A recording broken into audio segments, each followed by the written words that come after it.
que estar viendo ya, ¿no? A nivel Sí, te vemos. completo. Vale, fenomenal. Déjame que mueva esto por aquí. Bueno, pues Miguel decía, una de las cosas con las que me he quedado, ¿no? La última, ¿no? Que esto de lo que he hablado, que seguro que ha sido muy interesante, era su acercamiento a una temática.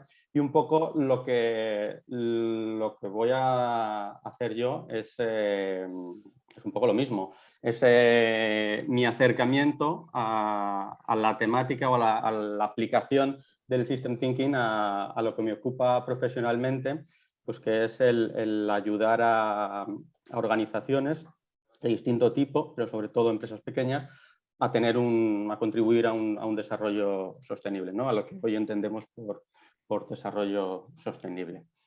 Entonces espero que la presentación sea un poquito más ligera que la anterior, o por lo menos esa ha sido mi intención, hacer una presentación que no sea demasiado intensa, porque a estas horas yo creo que ya se agradece la sencillez. Voy a empezar con este señor, al que seguramente conozcáis, a Capra. Pues un pensador sistémico reconocido, físico, filósofo, profesor universitario y autor de múltiples libros, artículos. Y es curioso porque justo cuando Isma me contactó hace un mes y pico, un poco para decirme pues, si me animaba a dar esta presentación, pues en esos mismos días, no sé si fue un par de días antes, un par de días después, pero yo lo ubico en el tiempo más o menos a la par, vi una entrevista que le hicieron y una de las preguntas que le hicieron es, bueno, todo esto está muy bien, pero en tu día a día, ¿cómo aplicas el System Thinking, ¿no? Porque esto es precioso, es un marco de pensamiento estupendo, pero ¿tú qué haces, no? Entonces, sí que percibí un cambio en la cara, ¿no? Que yo creo que seguramente os ha pasado a todos alguna vez en la vida, ¿no? O a mí por lo menos me ha pasado en distintos foros, ¿no? Que dices, ostras, y ahora tengo que decir qué aplicación tiene esto, ¿no? Y Capra un poco lo que vino a contestar es que él trata de mostrar la interdependencia de los distintos actores, elementos de los sistemas en sus clases, en sus publicaciones, en las conferencias que daba. Y rápidamente se fue un poco por la tangente y empezó a hablar del COVID y empezó a hablar de cómo está interconectado. A mí me ha pasado en distintos foros en los que se habla de System Thinking que esa pregunta está siempre un poco latente, ¿no? Es decir, muy bien, ¿qué hacemos con esto, ¿no? ¿Qué aplicación práctica sencilla puede tener? Yo no soy Capra, como podéis ver, ojalá tuviera ese pelazo que tiene, joder, que a sus años es espectacular. Das el pego, das el pego. Doy el pego, sí. También su vida debe ser dura, ¿eh? Joder, viajando de un sitio a otro y dando charlas a sus años cuando tendría que estar ya más que jubilado, pues no sé si tampoco lo querría. Simplemente, yo a lo que me dedico desde hace pues un tiempo, 4 o 5 años, es a lo que os decía, ¿no? Al hacer consultoría, acompañamiento, formación para empresas para ayudarles a desarrollar modelos de negocio triple balance, ¿no? O sea, aquellos que incorporan cuestiones sociales, ambientales, lógicamente, además de las económicas.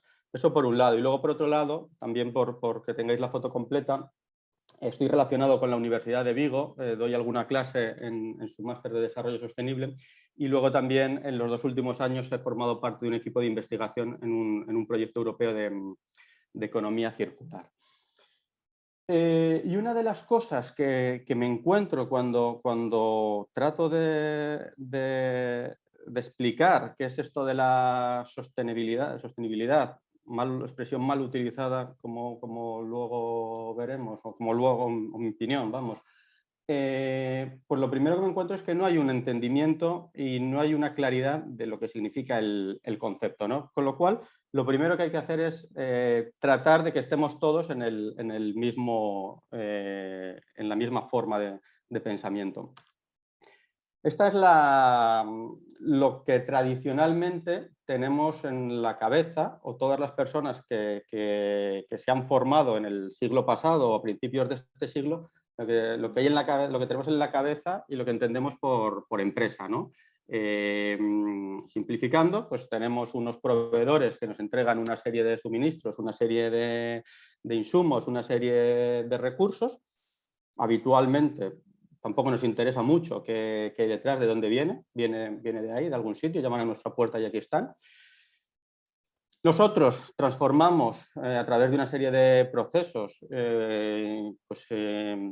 imputando unos recursos humanos, unos activos financieros, pues desarrollamos un producto, un servicio y se lo entregamos a nuestra clientela, lo entregamos y tampoco nos preocupamos mucho más allá de qué es lo que hay, ¿no? Lógicamente, pues aquí es todo mucho más complejo, ¿no? Hay una gobernanza, hay una organización, pero básicamente tenemos un esquema o un modelo mental de empresa que se pudiera aproximar a esto.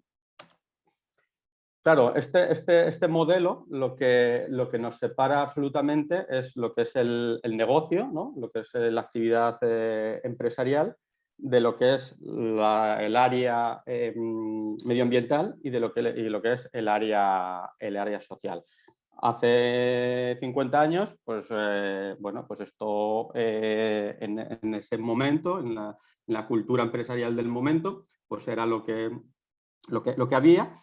Y no había una preocupación sobre temas ambientales o sobre temas sociales. Simplemente las empresas lo que se tenían que dedicar era a generar riqueza económica y especialmente para sus accionistas o para sus dueños, ¿no? Y parecía que con generar trabajo era suficiente para tener esa responsabilidad social.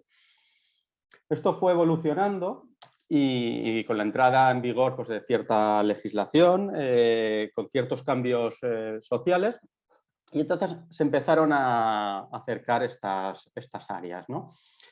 Este diagrama, que en mi opinión es un diagrama terrorífico que ha hecho muchísimo daño a que es la sostenibilidad en la empresa, lo que nos dice es que puede haber puntos de conexión, ¿no? y que incluso que el desarrollo sostenible es buscar ese equilibrio entre las tres esferas y que entonces, pues, en ese punto podremos comportarnos de manera responsable. Claro, este diagrama lo que también nos dice es que si estamos en la intersección entre negocio y sociedad, pues lo que nos va a pasar es que nos vamos a olvidar de los aspectos medioambientales. O incluso que nosotros podemos centrarnos en los aspectos económicos de nuestra actividad, olvidándonos del resto. O quizás que podamos mejorar algún tema medioambiental, pero y que eso además podría compensar otros temas que estemos haciendo mal en otro sentido. Esto para mí, como os decía, pues es un diagrama que lleva a error. ¿Qué diagrama me gusta? Este, que es el que todo pensador sistémico estaba esperando, ¿no? Porque lo que tenemos son tres esferas de actuación que además están embebidas unas en otras, ¿no? Es decir, aquí lo que estamos hablando es de que una actividad empresarial, un negocio, se desarrolla única y exclusivamente dentro de lo que es un sistema socioeconómico y que a su vez un sistema socioeconómico no puede vivir o no puede existir sin que haya un sistema ecológico que lo soporte. Dicho de otra forma, cualquier acción, cualquier actividad que desarrollemos en nuestra empresa va a tener sí o sí unas repercusiones sociales, una repercusión en el ámbito socioeconómico y va a tener sí o sí una repercusión en el ámbito ambiental, ¿vale? Entonces, no podemos separar las bolitas y decir, no, hago esto, pero no afecta a lo otro. No, todo lo que hagamos en una actividad empresarial va a tener, por la propia jerarquización y la propia forma en la que está compuesto los sistemas, va a tener repercusión en los que lo soportan, en los más grandes. Es decir, si trasladamos o si pensamos en la empresa dentro de estas tres esferas, pues lo que vamos a tener es unos recursos que sí que vienen de algún sitio, que vienen de la esfera ambiental, que van a ser transformados a través de una cadena de proveedores en la que hay personas, las veamos o no las veamos, estén en nuestra puerta como persona comercial o no estén en nuestra puerta. Vamos a tener una transformación en un lugar concreto, en un lugar físico y con unas personas que forman parte de una comunidad local, con una presencia, y vamos a tener una distribución a lo largo de la cadena de ventas en las que vuelven a participar personas y en las que se generan unos desechos, que los veremos o no los veremos. Es decir, lógicamente, cuando el producto llega al fin de su vida útil, genera un residuo que es tangible, pero es que durante el transporte de esa cadena de venta, pues también se generan unas emisiones de CO2 o se generan una contaminación atmosférica que está ahí. Y es interesante que resulta que este residuo, al final, ¿dónde va? Es al sistema ecológico que es de donde tomamos los recursos naturales, ¿no? Con lo cual ya empezamos a ver que la actividad empresarial tiene una conexión con las tres esferas.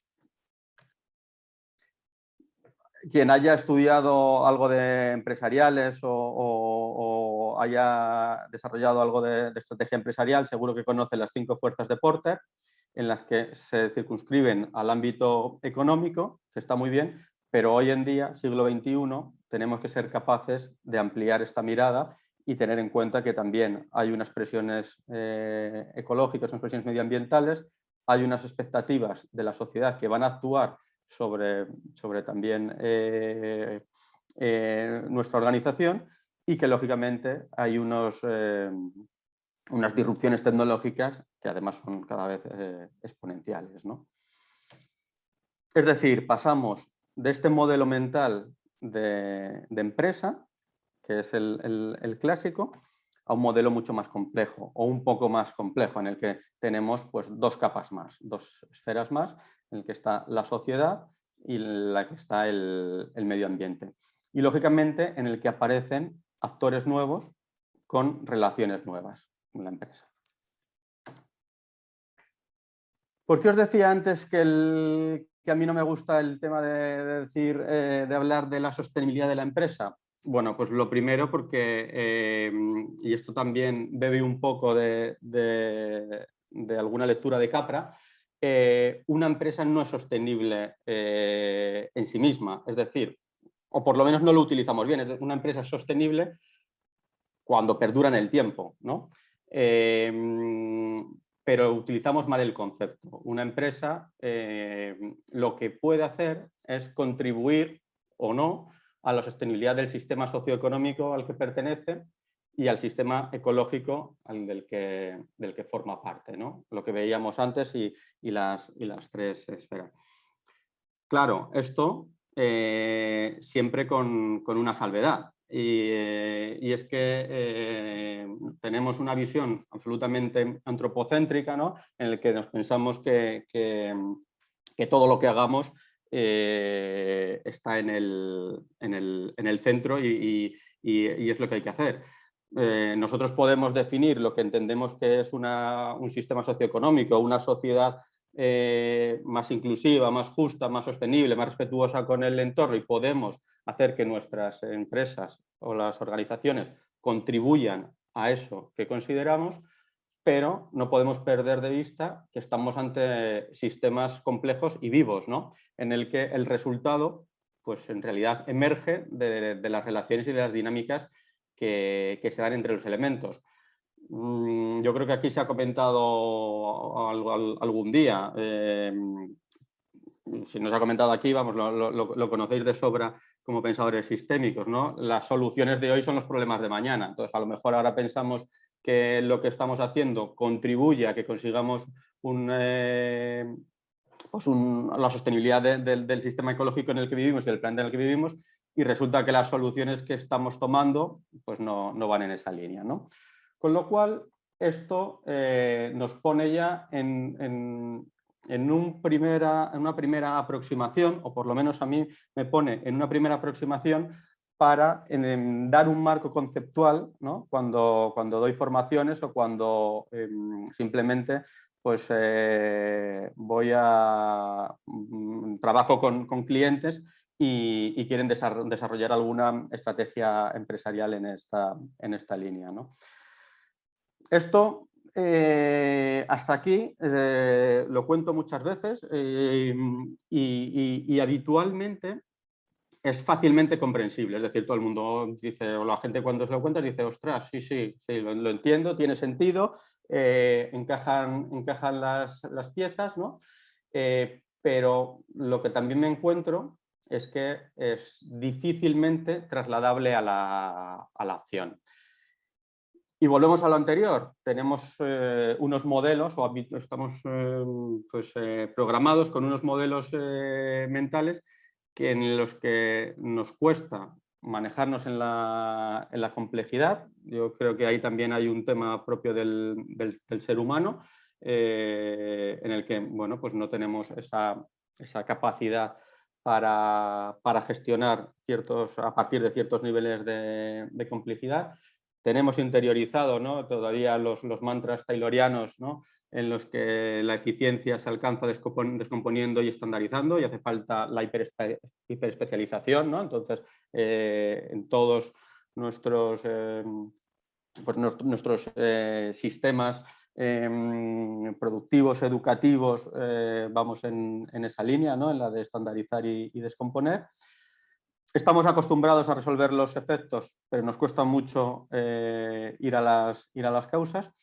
Y esto creo que también está relacionado por la forma en la que aprendemos, ¿no? Y aquí lo represento con el doble loop del aprendizaje, en el que pues lo que hacemos normalmente es aprender en base a lo que pasa, ¿no? Y tratamos de modificar o arreglar lo que hacemos, pero habitualmente nos olvidamos de pensar en nuestro propio modelo mental, ¿no? Y decir, ¿y por qué estoy pensando yo esto? ¿Y por qué estoy haciendo esto? ¿Y por qué estoy tomando esta decisión? ¿No? Entonces, nos falta esa parte de ir más abajo y de reflexionar realmente de con qué gafas estamos mirando el problema y con qué gafas estamos solucionándolo, ¿no? En esta línea, pues os voy a simplemente comentar 2 o 3 herramientas, ¿no? Que serán de sobra conocidas para vosotros, pero en el cometido en el que, o en mi área de actividad, bueno, pues son útiles, he encontrado momentos de utilidad. El modelo iceberg, conocido más que de sobra, muy útil, o para mí es muy útil cuando estoy analizando una organización, ¿no? Cuando estoy analizándola, digamos, en back office. Back office me refiero, lógicamente, al trabajo que puedo hacer en mi oficina. Front office, cuando estoy con el cliente o cuando hago algún taller o algún workshop o simplemente estoy con ese cliente. Para mí esta herramienta es muy útil para pensar en la propia organización, lógicamente teniendo en cuenta que puedes estar pensando y puedes estar aplicando sesgos propios y que entonces puede haber una distorsión en el planteamiento que estás haciendo. Y luego alguna vez he tratado la he utilizado con el cliente, y aquí sí que me he encontrado, quizás porque no era el momento, pero sí que me he encontrado con alguna reticencia, o quizás que no hay esa disposición a profundizar en el modelo. Es decir, hay personas y hay organizaciones a las que realmente descender a descubrir cuáles son sus creencias, cuáles son las gafas con las que está mirando y que lógicamente conforman el desarrollo posterior en la organización, pues le cuesta, ¿no? Hay reticencias y lógicamente esto requiere de unos, bueno, pues de una disposición o de un proceso largo en el tiempo que permita descender hasta ahí. Aquí, pues, por ejemplo, me pasó con alguna organización tipo startup, ¿no? que quiere desarrollar pues, alguna estrategia y demás en esta línea, y en cuanto desciendes un poquito, pues ves que dices, sí, todo esto está muy bien, pero aquí el modelo mental o la creencia es la de dar el pelotazo, ¿no? Y tú no estás orientado al cliente o a generar un valor social, sino tú lo que estás es orientado a un inversionista y a vender la empresa a la que puedas, ¿no? Con lo cual, eso, poner eso sobre la mesa, pues a veces no gusta, ¿no? O cuesta reconocerlo. Otro modelo que me resulta también muy interesante y que seguramente muchos conoceréis y que también permite saber desde qué punto estás abordando un problema, desde qué punto estás abordando un reto, es el Cunefin Framework. Aquí, joder, la verdad es que nunca sé cómo se pronuncia. Estos escoceses son terribles. Ostras, menos mal. Gracias, Miguel. A mí este modelo también me parece interesante. Aquí, lógicamente, lo puedes complicar todo lo que quieras y puedes darle todas las vueltas que quieras, pero para mí, de una manera sencilla, también me permite, de alguna manera, empezar a ubicar cosas que puedo hacer y qué herramientas puedo utilizar, ¿no? Sobre todo en los cuadrantes de complicado y complejo. Claro, esto también o alguna vez me ha hecho reflexionar, porque era como, joder, yo quiero utilizar System Thinking porque esto es una metodología buenísima y aquí seguro que salen un montón de cosas, no sé qué, pero cuando analizas dices, joder, es que esto en realidad estoy en el dominio de lo complicado, y aquí lo que tengo que hacer es buscar prácticas o el expertise que ya funciona, ¿no? No hay que tratar de utilizar el martillo solo porque tengas un martillo en la mano, ¿no? Y de la misma manera, pues también hay que saber identificar cuando estás en el dominio de lo complejo, ¿no? Porque te permite no cometer el error de utilizar o de aplicar prácticas que quizás hayan funcionado en otro contexto o que te hayan funcionado en otra ocasión, y que, sin embargo, pues a lo mejor no es la mejor manera de acometerlo. Y a mí también me resulta útil el tratar de, como decía antes, de descomponer las distintas tareas y tratar de ubicarlas en este diagrama, ¿no? Es decir, dentro de un mismo proyecto puede haber tareas complicadas o que se pueden acometer desde un expertise, pues yo qué sé, como pueda ser diseñar un cuadro de mando o diseñar unos indicadores que tengan que ver con pues, cuestiones sociales o medioambientales, ¿no? Pero en el mismo proyecto puede haber una transformación organizacional o puede haber que desarrollar procesos participativos, y lógicamente eso está más en el dominio de la complejidad, porque va a haber elementos que va a haber interrelación, va a haber actores, va a haber un proceso emergente que realmente bueno, pues va a ir desarrollándose con el propio proceso. 5 minutos, Edu, para que luego nos quede unos minutos para conversar sobre tu ponencia. Pues voy a toda leche, entonces.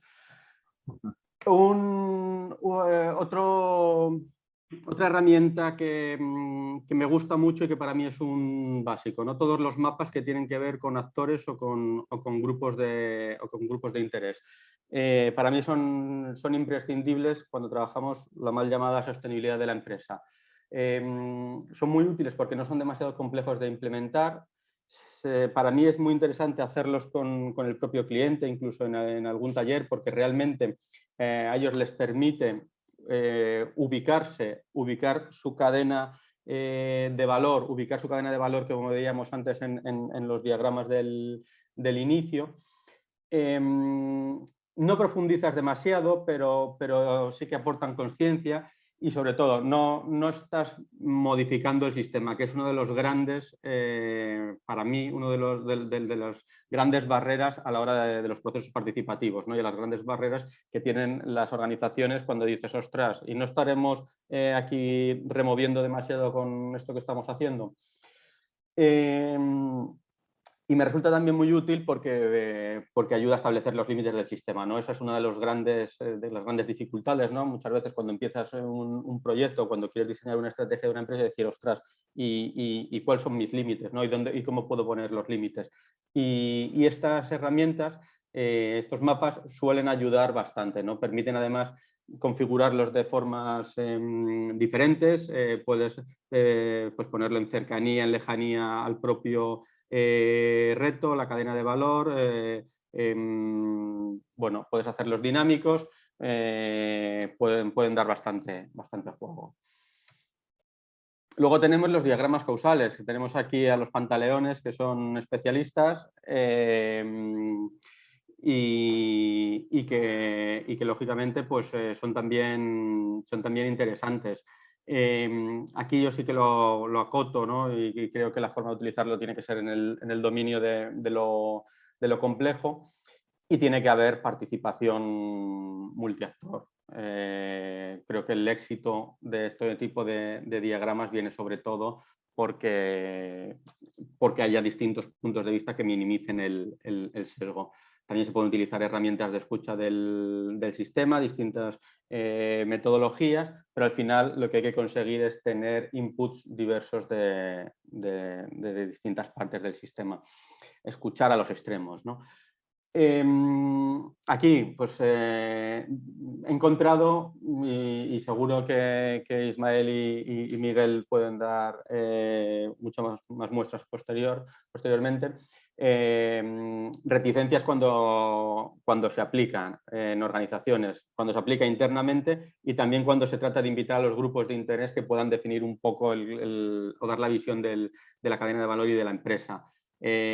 Porque las empresas o las personas saben que estas dinámicas pueden, en sí, ya están modificando el sistema. Creo que se puede complementar también muy bien con el modelo iceberg, ¿no? A partir de aquí sacar patrones, estructuras y poder indagar en los modelos mentales. Y también creo que es interesante en modo futuros, ¿no? Para una vez que tienes diseñada una estrategia o tienes identificadas palancas de cambio, pues poder simular de alguna manera qué pasaría, ¿no? O tratar de prever qué podría pasar. Y luego aquí es simplemente pues otro tipo de herramientas, ¿no? Para diseñar modelos de negocio, retomando un poco el inicio de la charla, de la conversación, en el que, lógicamente, pues supongo que conoceréis el Business Model Canvas, bueno, pues también en ese tipo de herramientas tratar de incorporar pues, los aspectos que veíamos anteriormente.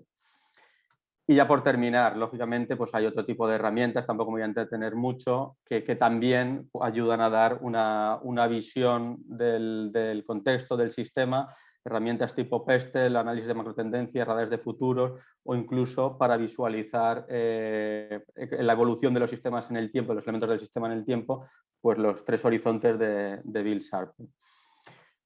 Para terminar, a modo de recapitulación, algunos aprendizajes míos que también me gustaría que pudiéramos comentar aquí. System Thinking, pues una muy buena forma de desarrollar marcos conceptuales muy potentes, ¿no? Creo que sí que permiten, una vez que se han desarrollado, facilitan la explicación de los conceptos. si bien tiene la contra de que creo que son difíciles de accionar, tanto como para desarrollarlos como los modelos como a posteriori.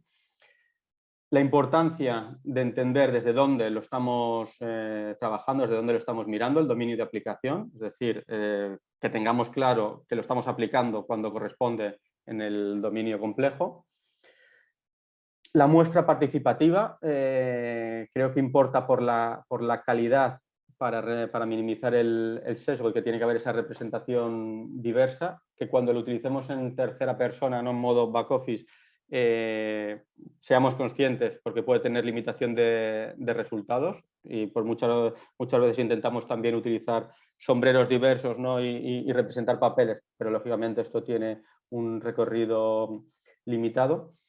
Y luego también creo que importa la muestra por su cantidad, ¿no? Y aquí, y es una cosa que tampoco la tengo muy clara, pero sí que tengo la intuición de que depende mucho, importa mucho la distancia que tengamos al reto, ¿no?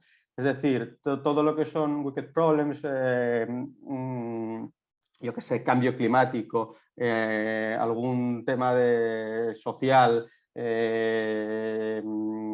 yo qué sé, los macrobotellones ahora que hay, ¿no? Que pueden ser multicausas, la pobreza, la criminalidad, yo qué sé, cualquier tema mucho más enrevesado.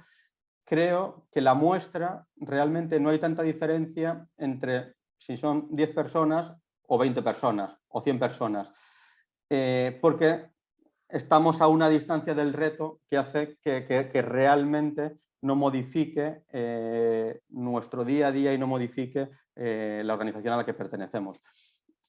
Lógicamente, cuando la distancia es menor, es decir, cuando realmente lo que estamos es trabajando o tratando un tema organizacional y formamos parte de ella, de la organización, creo, y aquí tenemos expertos en la sala, mucho más que yo, que es necesaria que haya un porcentaje de participación y de representación mucho mayor para que realmente el resultado tenga sentido. Esto, claro, choca con que hacer procesos participativos profundos en organizaciones.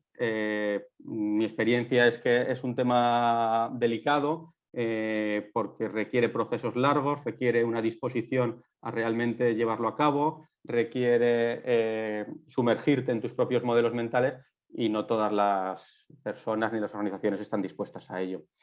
Y luego, pues simplemente una cosa que creo que alguna vez he comentado con Ismael, abandonas toda esperanza de que el System Thinking se venda por sí mismo porque la gente no compra System Thinking. La gente compra resolución de problemas o recompra otra cosa, pero cuando hablas de System Thinking dices, sí, eso es muy bonito, pero volvemos al principio, ¿para qué sirve? Y hasta aquí he llegado. Muchas gracias, Eduardo. Muchísimas gracias. Aquí os Genial. dejo mis datos. Si alguien pues en algún momento quiere comentar alguna cosa, pues por aquí me puede encontrar. Muy bien.